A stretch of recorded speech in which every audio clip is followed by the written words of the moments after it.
when you're thinking about a product launch, first thing I would ask is it the right time to do a product launch?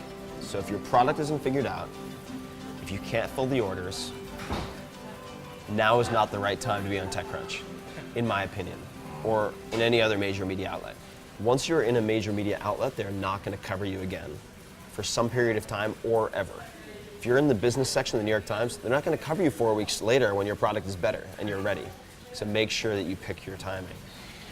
A few things. So there's paid exposure and unpaid exposure. I like to focus on unpaid because it forces you to make better decisions in the beginning.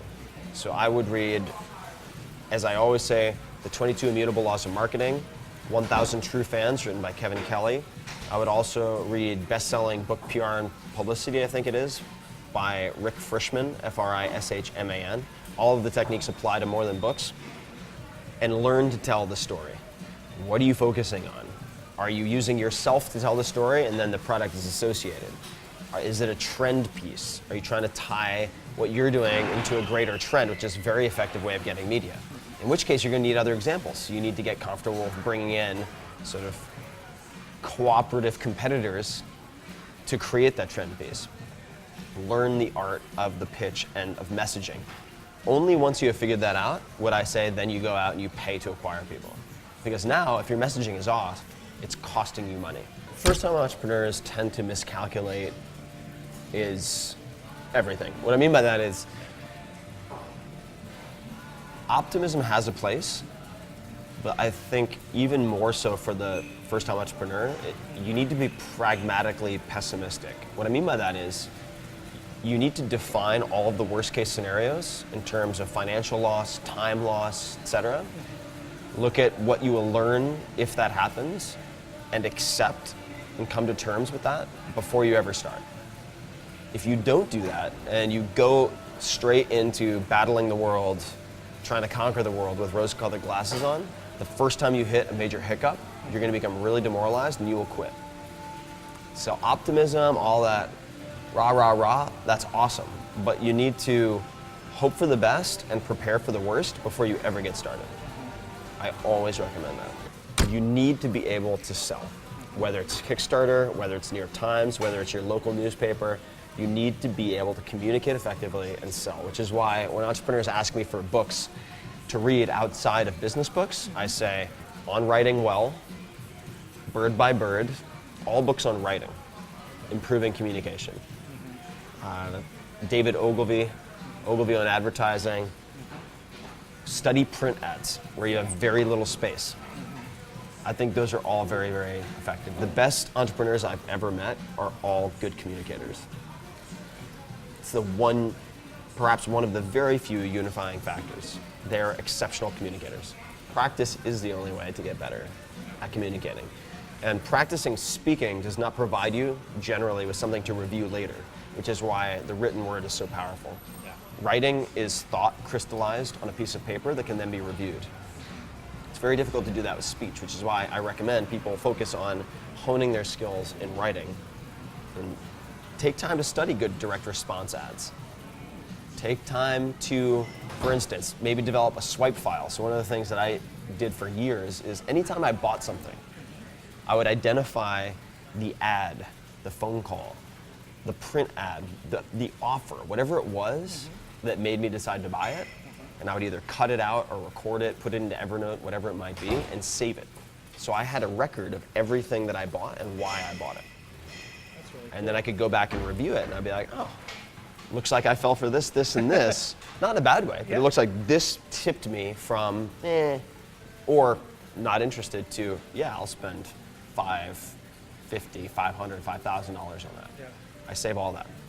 Everything that works in sales has been done already. You do not need to reinvent the wheel. So just keep track of the crap that you buy or the awesome stuff that you buy and decide, what was the trigger, what pushed me over the edge, and then just sell to people like you.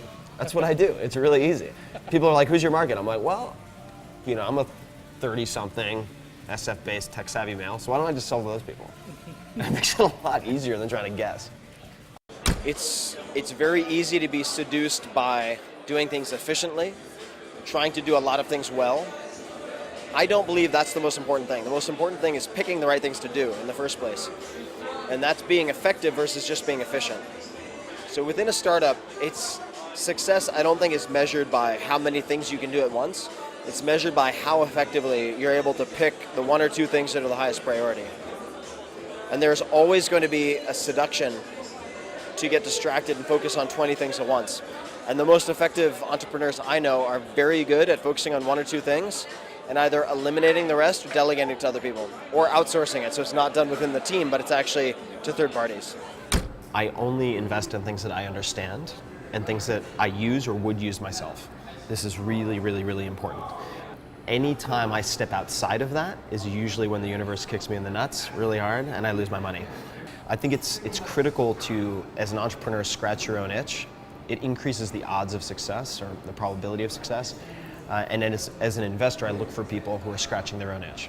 A diversified identity in some fashion, I think this is important so that your self-worth isn't only associated with your startup. That's probably a controversial recommendation. What that means is you should actually spend time involved with other skills. So in San Francisco, for instance, many startup founders I know who are very efficient and effective have their startup rock climbing, they get outside, they do a few things so that if one goes well, they can remain optimistic each week, which is very difficult if you're only directed at your startup. I think it's important to have at least one or two numbers that you track on a weekly basis. Okay. So that could be for web-based properties or services or products. It could be weekly average uniques. What it is doesn't matter that much, but matters less than having a metric that you try to improve every week. You can have one or two of them. You really shouldn't have many more than that, I don't think. Could be conversion from sign up to, let's say, first stage of sign up to completion of sign up.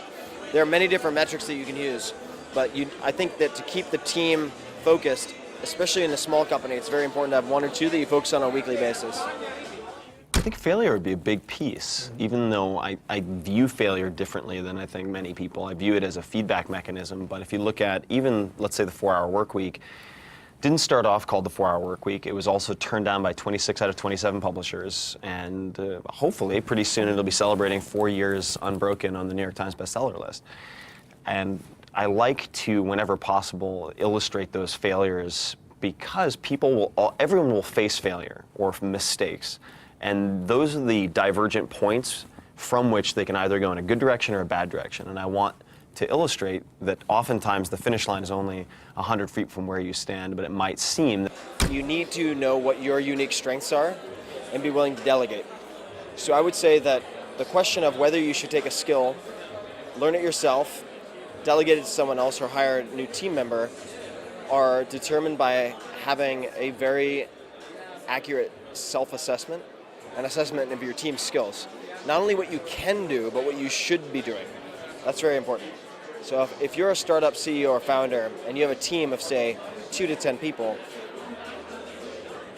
as soon as you have funds to hire, you should not be focused on the things that you're bad at.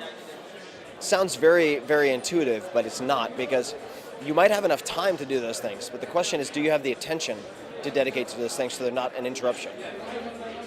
Especially if you're a venture-backed startup and you're competing against other companies that also have a lot of funding, the game and the race goes to the swift. So you have to have a lot of velocity. ideas are worth nothing. I mean, ideas are really, they're not a dime a dozen. They're just nothing. All the good founders I know, even the bad founders, can come up with ideas all day long. It doesn't mean anything. You have to be able to execute. And one of the sort of maxims that I was told once was, your success will be measured in the number of uncomfortable conversations you're willing to have.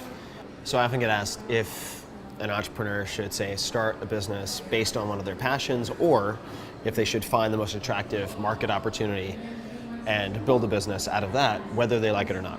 I don't think it's either or. I think you need both. I would say look at your own credit card statement. Identify where you spend an unusual percentage of your income. Where are you price insensitive? Then how old are you? What gender are you? Where do you live? And design a product that has all of those things intersecting.